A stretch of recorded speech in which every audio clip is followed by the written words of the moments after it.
Hello everyone, Shri IAS academy में आपका स्वागत है। जैसा कि आप जानते हैं कि श्री आईएएस एकेडमी ने history optional back year answer framing series की शुरुआत की है, जिसमें ऑलरेडी हमारे 7 पार्ट आ चुके हैं। ये हमारा पार्ट 8 है। इसमें हम देखेंगे कि यूपीएससी ने 2014 में किस प्रकार का प्राचीन भारत में प्रश्न पूछा और उसे किस तरीके से हमें लिखना है। तो चलिए शुरू करते हैं।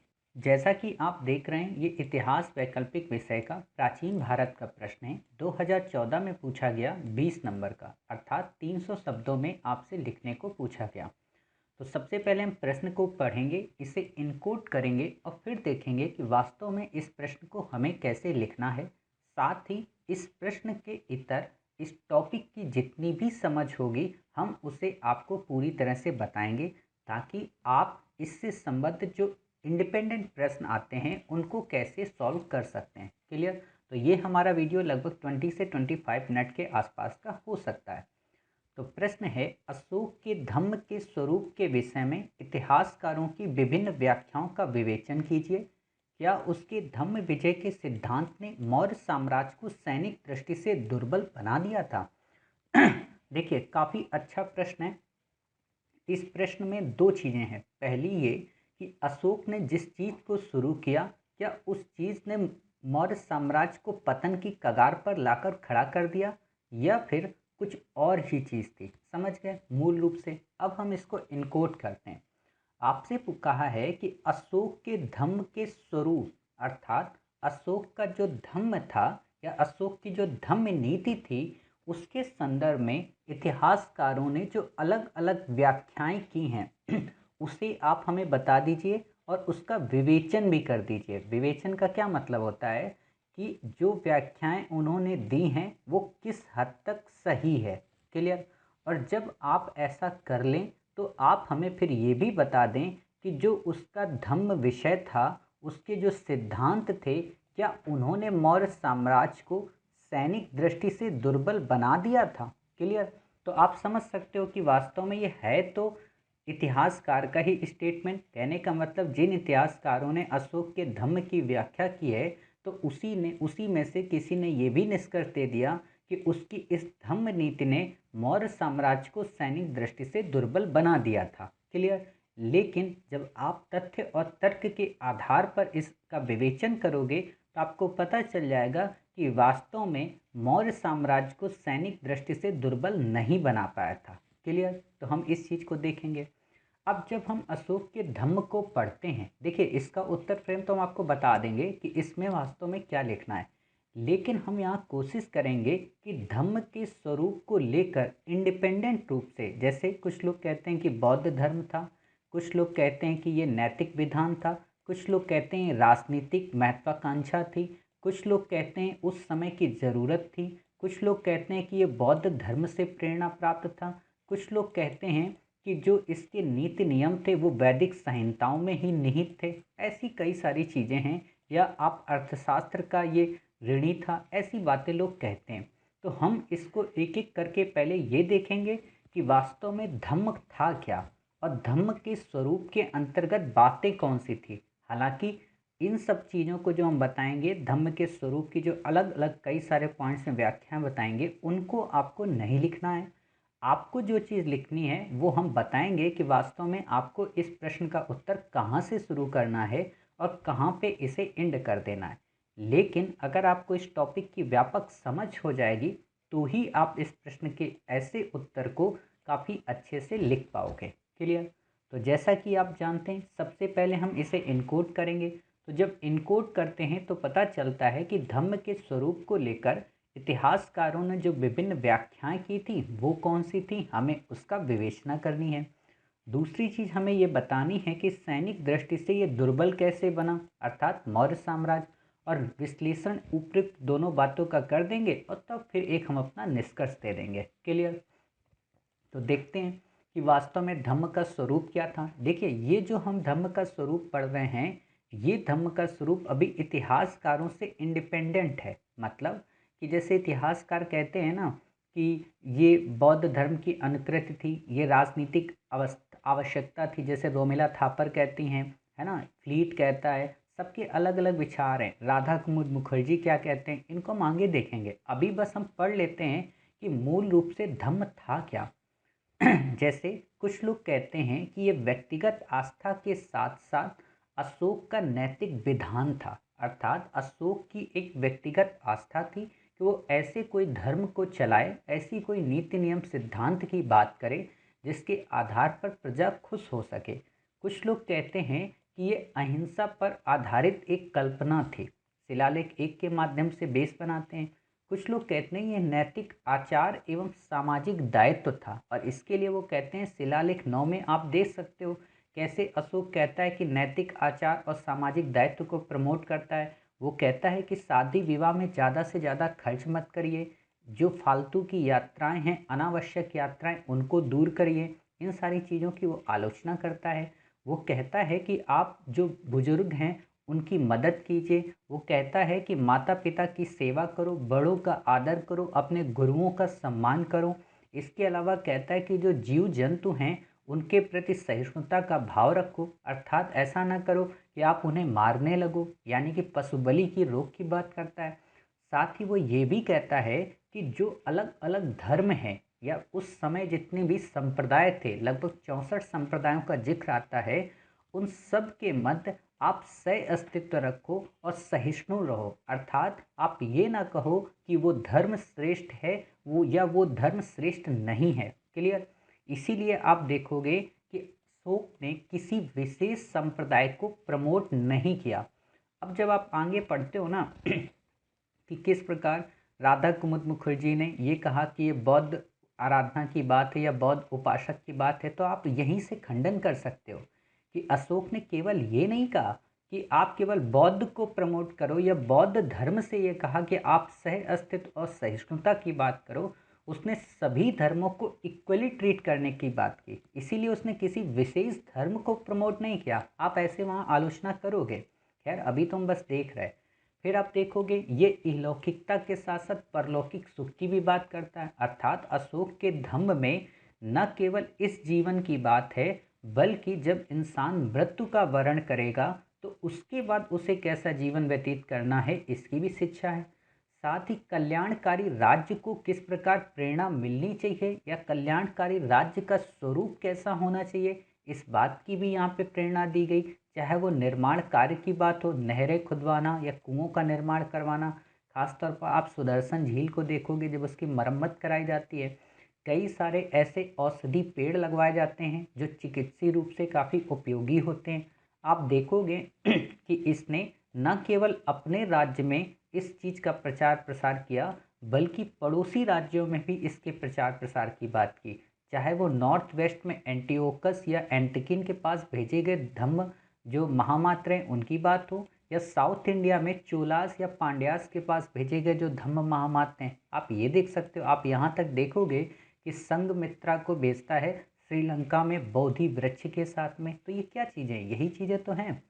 भारतीय वर्णाश्रम धर्म में राजा की ऐसी भूमिका रही है। अर्थात कई सारे लोग ये कहते हैं कि ये जो अशोक ने जिस ये परंपरा को अपनाया, ये परंपरा वास्तव में भारतीय वैदिक संहिता में या भारतीय वैदिक वर्णाश्रम व्यवस्था में पहले से ही थी। अर्थात उस समय भी राजा धर्म को प्रमोट करता था, धम्म को प्रमोट करता था, किंतु यहाँ पर एक सक्रिय शिक्षक, संरक्षक और उद्घोषक के रूप में अशोक उसकी अपेक्षा काफ़ी अग्रणी है और काफ़ी अविस्मरणीय है। मतलब कि उस समय राजा के ऊपर ये दायित्व तो होता था कि वो धर्म की रक्षा करे और धर्म को प्रमोट करे, किंतु राजा इतना सजग नहीं होता था, राजा इतना अवेयर नहीं होता था, या इतना अपडेट या अपग्रेड नहीं होता था। अर्थात इतना सजगता उसके अंदर नहीं थी जितनी सजगता अशोक में थी अपने धम्म को प्रमोट करने को लेकर। क्लियर।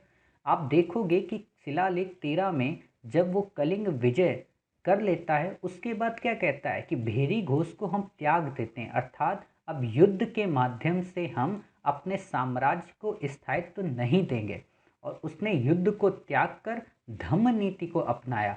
हालांकि ये बात अर्थशास्त्र में है कि राज्य को धम्म विजय करनी चाहिए, लेकिन काफ़ी सारी भिन्नता है। क्लियर। तो आप में से जब कई सारे स्टूडेंट इस पे इंडिपेंडेंट क्वेश्चन लिखेंगे, देखो अभी मैं जितने आपको पॉइंट बता रहा हूँ ना, इन सभी पॉइंट पे एक एक क्वेश्चन बनता है कि क्या अशोक का धम्म अर्थशास्त्र में निहित धम्म विजय के धम्म की भांति था? क्या अशोक का धम्म वर्णाश्रम व्यवस्था में निहित उन वैदिक संहिताओं का परिणति थी? क्या अशोक का धम्म बौद्ध उपासकों का चिंतन था? आप ऐसे प्रश्न पूछे जा सकते हैं, तो वो हम कर लेंगे जब आपको ये 10 पॉइंट पता होंगे ना। ये पॉइंट बेसिकली आपके प्रश्नों का ही जवाब है कि कितने सारे और प्रश्न बन सकते हैं, और फिर हम इनका एक एक विश्लेषण करके उत्तर दे सकते हैं। तो आप शिलालेख मैंने बता दिया कलिंग युद्ध को, लेकिन आप देखते हो कि कलिंग युद्ध में ये कहता तो है कि हम भेरी घोष को समाप्त कर देते हैं, किंतु ना तो इसने अपनी सेना समाप्त की, ना ही इसने क्या किया, मृत्युदंड की प्रथा को समाप्त किया। और साथ ही जब कई सारे आटविक राज्य के जो लोग थे या वनवासी जो थे, वो जब उपद्रव करते थे तो उनको चेतावनी भी देता था कि अगर आप नहीं मानोगे तो हम आप पर हमला कर देंगे। समझ रहे हो इससे क्या मतलब है? कि धम्म नीति का मतलब ये बिल्कुल नहीं था कि उसने शस्त्र को ना उठाने की सौगंध खा ली थी, ऐसा नहीं था। क्लियर? आप देखोगे कि उस समय के जौघड़ व धौली शिलालेख में भी ऐसी ही चेतावनियों का जिक्र किया जाता है। फिर आप देखना कि कई सारी धम्म यात्राओं को बढ़ावा देने की बात करता है। ये कहता है कि आप यात्रा मत करो, लेकिन आप धम्म यात्रा करो। धम्म यात्रा का क्या मतलब? कि आप दान दक्षिणा दो, ब्राह्मणों का सम्मान करो, श्रवणों को सुनो। श्रवण का मतलब क्या होता है? कि जो वैदिक ऋचाओं और वैदिक मंत्रों को या बौद्ध धर्म के जो उपासक थे वो जब अपने अंदर के नैतिक विधानों को लोगों को सुनाते थे। आप हमेशा सुनोगे कि जो वैदिक ऋचाएँ थीं या जो वैदिक संहिताएँ थीं वो श्रवण परंपरा पर आधारित थी। श्रवण का मतलब होता है सुनना। क्लियर? तो इस चीज़ की बात करता है। अब फिर इसकी आलोचना होती है। आलोचना किस चीज़ की? कि जब हम इतनी सारी चीज़ें देखते हैं तो स्रोत हमारे पास क्या होता है? अशोक के शिलालेख। लेकिन वीएन मुखर्जी साहब का कहना है कि अशोक के शिलालेख एक रूप और समान तो हैं, किंतु कई शिलालेख ऐसे हैं, जैसे ग्रीक में जो अभिलेख मिले हैं उनमें काफ़ी भिन्नता मिलती है। जैसे कंधार से प्राप्त शिलालेख में जो सरैकुना है, उसमें क्या है कि प्रजा को सम्राट की भक्ति का आदेश दिया गया है कि जो प्रजा है वो सम्राट के प्रति जब निष्ठावान रहेगी तो उसे स्वर्ग की प्राप्ति होगी। अपितु जबकि ग्रीक अभिलेख में ये कहा गया है कि जो धम्म की नीति है वो किसी भी तरह से स्वर्ग की प्राप्ति में सहायक नहीं है। अर्थात हो सकता है, कई सारे लोगों का मानना है, हिस्टोरियन का, कि अनुवाद को लेकर चेंजेस आ सकते हैं कि उस समय के अनुवादकों ने इतने अच्छे से अनुवाद न कर पाए हों। क्लियर? अब जब आपने इतनी चीज़ें देख ली कि वास्तव में धर्म क्या था, धम्म का मूल उद्देश्य क्या था, तब अब हम अपने मूल प्रश्न पर चलते हैं, जहाँ पर हमने ये शुरू किया था कि अशोक की जो धम्म विजय या धम्म का जो स्वरूप है उसको लेकर हिस्टोरियंस के क्या विचार हैं। तो जैसा कि मैंने आपको बताया था कि फ्लीट महोदय कहते हैं कि ये राजधर्म था। सेनॉर्ट जो कि एक फ्रांसीसी हिस्टोरियन हैं, साथ ही जो डी.आर. भंडारकर हैं, वो कहते हैं कि ये बौद्ध धर्म की प्रेरणा पर आधारित धर्म था। कई सारे हिस्टोरियन कहते हैं कि ये वैश्विक धर्म था, यानी कि ग्लोबलाइज धर्म था जिसमें सारे अच्छे तत्वों का समावेश किया गया था। लेकिन राधा कुमुद मुखर्जी कहते हैं कि ये ना तो केवल वैश्विक धर्म था, ना तो केवल राजधर्म था, और ना ही केवल ये बौद्ध धर्म की प्रेरणा थी। अर्थात ये इन तीनों का एक समायोजन था, जिस बेस पे अशोक ने अपने उस समय के काल को ध्यान में रखते हुए धम्म नीति का प्रतिपादन किया। अर्थात ये इन तीनों का एक मिश्रण था। समझ गए? तो अब आप इनकी बातें बता दोगे और फिर इनकी एक एक करके विवेचना करोगे कि कैसे ये राजधर्म नहीं था। अर्थात राजधर्म का क्या मतलब होता है? राजधर्म का मतलब ये होता है कि राजा केवल इसी धर्म को प्रमोट करे और इसी धर्म के संरक्षण में केवल और केवल इसी को अनुदान प्रदान करे। लेकिन आपने अभी पढ़ा था कि अशोक ने सभी धर्मों, सभी संप्रदायों के मध्य सहिष्णुता व समावेशन की बात की। क्लियर? तो राजधर्म तो नहीं हो सकता, कट हो गया। रही बात बौद्ध धर्म की प्रेरणा की, जिसको सेनाट और डी.आर. भंडारकर साहब ने कहा, इन्होंने ये कहा कि अशोक ने एक समय बौद्ध उपासकों से ये कहा कि आप लोग बौद्ध ग्रंथों को पढ़ें और उसमें जो नैतिकता की शिक्षा है उसे लोगों तक प्रचारित और प्रसारित करें। इस चीज को लेकर साथ ही अशोक ने जब बौद्ध से संबंधित जो स्थल हैं, चाहे रोमनदेही स्थल हो या लुम्बिनी हो, वहां पर लोगों को जो टैक्स की माफ़ी कर दी या कम टैक्स लेने की बात की, या अशोक ने जिन अभिलेखों का निर्माण करवाया उन अभिलेखों में जिन चित्रों का अंकन कराया उनकी समरूपता बौद्ध धर्म से मिलती है। चाहे वो उल्टा कमल की बात हो, चाहे वो उसमें बैल की बात हो, चाहे उसमें हाथी की बात हो, ये सारी चीज़ें ये मानी गई कि अशोक ने बौद्ध धर्म की प्रेरणा के आधार पर किया। बट हमें पता है कि अशोक का जो धर्म था वो बौद्ध के धम्म से पूर्णतया भिन्न था। क्लियर? आप ये बता सकते हो क्यों? क्योंकि अशोक के धम्म में सभी धर्मों के प्रति सहिष्णुता थी और अशोक के धम्म ने किसी की इतनी आलोचना भी नहीं की थी। क्लियर? अशोक का धम्म इहलौकिक के साथ साथ परलौकिक की बात करता है, अभी हमने पढ़ा ना। और जबकि बौद्ध धर्म क्या करता है आप देखते हो कि वो परलोक को नहीं मानता है। ये सारी चीज़ें आप समझिए। साथ ही आप देखिए कि इतिहासकारों में से रोमिला थापर ने क्या कहा। रोमिला थापर ने कहा कि ये उस समय की राजनीतिक आवश्यकता थी। राजनीतिक आवश्यकता का क्या मतलब?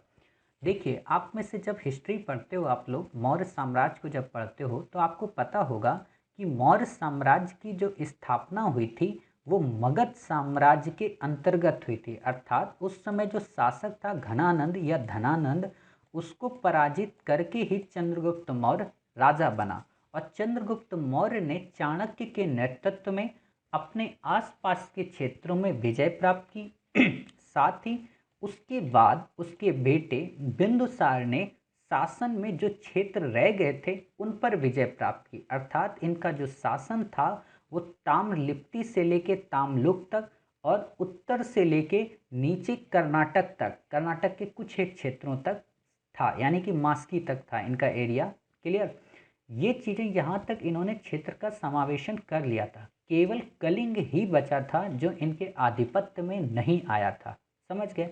आप जब साउथ इंडिया के कई सारे ग्रंथ पढ़ते हो, खासतौर पर संगम युग के जो ग्रंथ आप पढ़ोगे, तो वहाँ पर एक तो घटनाएं आती हैं जिसमें लोगों ने कहा है कि बिंदुसार के घोड़ों की या बिंदुसार के रथ की इतनी ज़्यादा वहाँ पर तीव्रता थी कि उसने पूरे के पूरे दक्षिण भारत को धूल धूसरित कर दिया। मतलब कि उस गगन में जो मिट्टी थी वो ऐसी उड़ रही थी कि कुछ भी आमने सामने नहीं दिख रहा था। अर्थात उसकी जो चतुरंगणी सेना थी, लाखों की जो सेना थी, उसने किस प्रकार दक्षिण भारत को रौंद कर रख दिया। ये वर्ड यूज किया गया, रौंद कर रख दिया। मतलब कि एक एक वहाँ के जो छोटे छोटे राज्य थे उनको अपने आधिपत्य में कर लिया और मौर्य साम्राज्य के प्रति उनकी निष्ठा को बढ़ाया।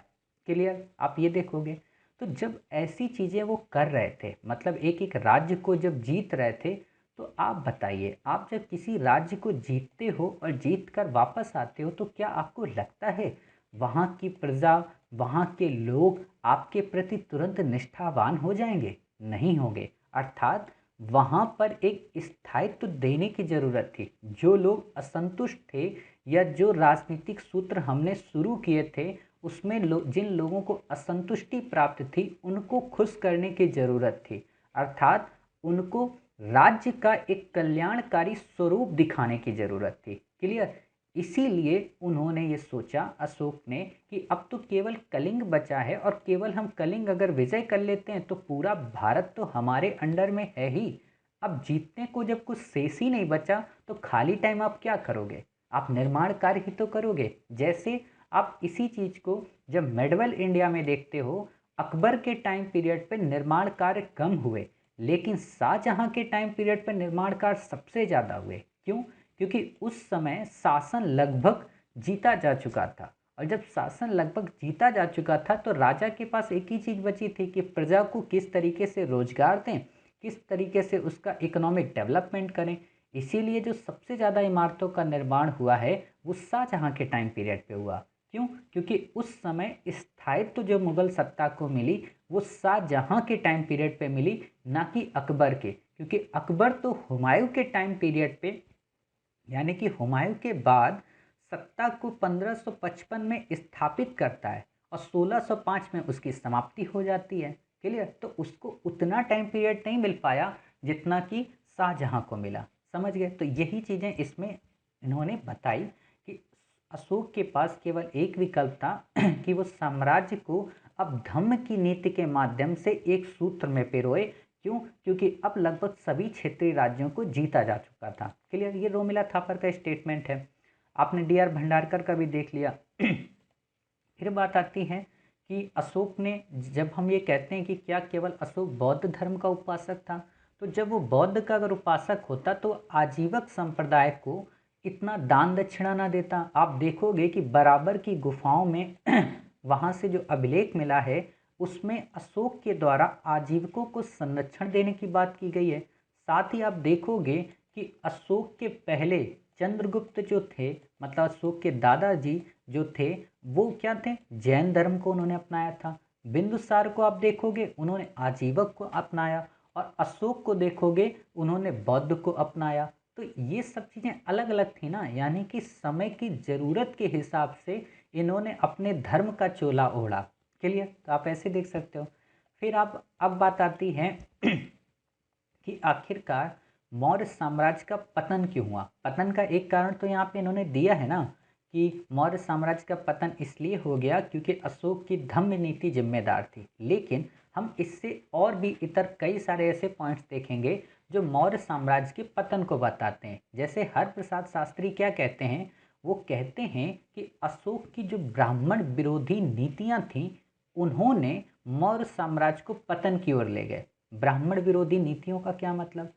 अशोक ने जब धम्म नीति को प्रमोट किया तो इससे क्या हुआ? यज्ञ बंद हो गया। जो धम्म की नीति के जो प्रचारक थे ब्राह्मण, उनका आजीविका समाप्त हो गई। क्यों? क्योंकि अशोक ने अपनी तरफ से ही धम्म महामात्रों की नियुक्ति कर दी। तो इनका ये मानना है कि उस समय के जो ब्राह्मण लोग थे वो असंतोष उनके अंदर काफ़ी उपजा, उनके अंदर सत्ता परिवर्तन की बात आई। और जब अंतिम अशोक मौर्य साम्राज्य जब शासक था उसके समय पुष्यमित्र शुंग ने किस प्रकार विद्रोह करके सत्ता को अपने हाथ में ले लिया। अर्थात उन्होंने इसी चीज को बेस बनाया कि ब्राह्मण विरोधी रणनीतियों के कारण मौर्य साम्राज्य पतन की ओर गया। क्लियर? लेकिन हम जब इन्हीं के तथ्यों को देखते हैं तो इनकी व्याख्या आगे चलकर गलत हो जाती है। क्लियर? तो वह हम देखेंगे। फिर आप देखिए कि जब हम ये बात करते हैं कि जो सैनिक दुर्बलता थी या धम्म नीति ने किस प्रकार सैनिक दुर्बलता को प्रमोट किया, तो आपको पता हो कि कभी भी उसने सेना को समाप्त नहीं किया। जैसी सेना थी वैसी ही उसने बनाए रखी। मृत्यु दंड पर रोक नहीं लगाई। जो लोग गलत कार्य करते थे, ऐसा नहीं था कि आप धम्म महामात्र के अंतर्गत अनुयायी बन गए और फिर भी आप गलत कार्य कर रहे हो तो आपको मृत्यु दंड नहीं मिलेगा। ऐसा बिल्कुल नहीं था। अगर आपने गलत किया है तो राज्य की नज़र में आपको मृत्युदंड मिलेगा। साथ ही जब भी कई सारे आठविक राज्य या जनजाति क्षेत्रीय जो लोग थे वो जब उपद्रव करते थे तो उनको चेतावनी भी दी गई। अभी मैंने आपको बताया जौगढ़ और धौली के अभिलेख से ऐसी जानकारी मिलती है। अर्थात हम ये कह सकते हैं कि मौर्य साम्राज्य के पतन के लिए कोई एक कारण जिम्मेदार नहीं था। ना तो ब्राह्मणवादी नीतियाँ जिम्मेदार थीं, ना ही अशोक की धम्म नीति जिम्मेदार थी, ना ही केवल हम ये कह सकते हैं कि अयोग्य शासक थे। अर्थात कई सारी चीज़ों का मिला जुला समरूप रहा होगा जिन्होंने मौर्य जैसे विशाल साम्राज्य को पतन की ओर लाकर खड़ा कर दिया। लेकिन ये पतन किसी एक दिन, एक वर्ष या कई वर्षों का परिणाम नहीं था, बल्कि आने वाले कई दशकों का परिणाम था। क्लियर? तो आप ऐसे बता सकते हो। अब फिर जब धम्म नीति के संदर्भ में आप निष्कर्ष दोगे तो आप बता सकते हो कि कुछ भी हो, अशोक का धम्म उस समय मानवता की उस अमूर्त विरासत को ओत-प्रोत थी जो कि 21वीं सदी के विश्व शांति के रूप में देखी जा सकती है। जैसा कि आप देखते हो कि अशोक उस समय शांति की बात कर रहा था और हम जब मॉडर्न इंडिया पढ़ते हैं तो देखते हैं कि किस प्रकार दो विश्व युद्ध ऑटोमेटिक हो गए। क्लियर? तो सोचो कि उस समय सत्ता के शिखर पर होने के बावजूद भी अशोक मानवता की बात करता है और अशोक उस समय पूरी तरह से शक्ति संपन्न था। देखिए, अशोक से आपको एक चीज़ सीखनी चाहिए कि अशोक उस समय दुनिया का सबसे शक्तिशाली राजा था। अशोक ने कभी ये नहीं सोचा कि सिकंदर की तरह वो विश्व विजय करे। चाहता तो कर सकता था, लेकिन उसने नहीं किया। क्यों? क्योंकि अशोक को इसीलिए मान कहा गया कि सत्ता के सर्वोच्च शिखर पर होने के बावजूद भी वो नैतिकता की बात कर रहा था। कहने का क्या मतलब कि जब आप आईएएस बन जाओगे, आप जब कलेक्टर बन जाओगी, तो होता है कि एक कलेक्टर का रुतबा आ जाता है। अपने प्रीवियस जो फ्रेंड्स हैं उनसे हम बात नहीं करते, वो कहते हैं अरे यार ये गरीब लोग हैं, इनसे क्या बात करना। ऐसा नहीं करना है। क्यों? क्योंकि आप महान तभी कहलाओगे। आप देखो ना, महान कौन कहलाता है? जो लोग आज भी अपने पुरातन लोगों का साथ नहीं छोड़ते, आज भी वो अपने पद और प्रतिष्ठा को देखकर अपने उन अपनों का साथ नहीं छोड़ते, इसीलिए वो महान कहा गया। इसीलिए अकबर को महान कहा गया। कि महान क्यों? क्योंकि वो उस समय चाहता तो मुगल सत्ता के अकॉर्डिंग इस्लाम को पूरी तरह से मनवा सकता था, लेकिन उसने सभी धर्मों का साथ लिया, दीन इलाही चलाया। इसीलिए कभी कभी तुलना कर दी जाती है कि जो अकबर था वो अशोक का अग्रगामी था या पश्चगामी था, यानी कि बाद का। समझ गए? तो ये चीज़ें आ जाती तुलना को। तो आप समझना कि हिस्ट्री में केवल दो ही लोग महान कहे गए, एक अशोक महान और एक अकबर महान, और तीसरा सिकंदर महान। क्यों कहा जाता है? क्योंकि ये सर्वोच्च शिखर पर थे, फिर भी इन्होंने अपनी सत्ता का दुरुपयोग नहीं किया। अब ये एक पक्ष है, जब हम इनका विश्लेषण करते हैं तो और कई पक्ष आते हैं। क्लियर? लेकिन हमने आपको बस बेसिक बता दिया।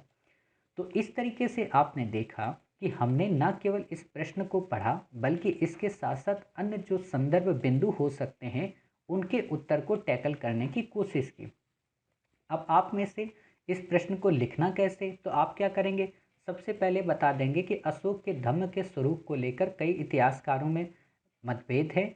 जैसे राधा कुमुद मुखर्जी क्या मानते हैं, आप बता दोगे। डीआर भंडारकर साहब क्या मानते हैं, आप ये बता दोगे। आप फ्लीट के बारे में बता दोगे, साथ ही रोमिला थापर के बारे में बता दोगे। आपका जो प्रश्न है वो सबसे ज़्यादा इसी पर आधारित होना चाहिए। आप इसी की विवेचना करेंगे लगभग 150 शब्दों में। क्लियर?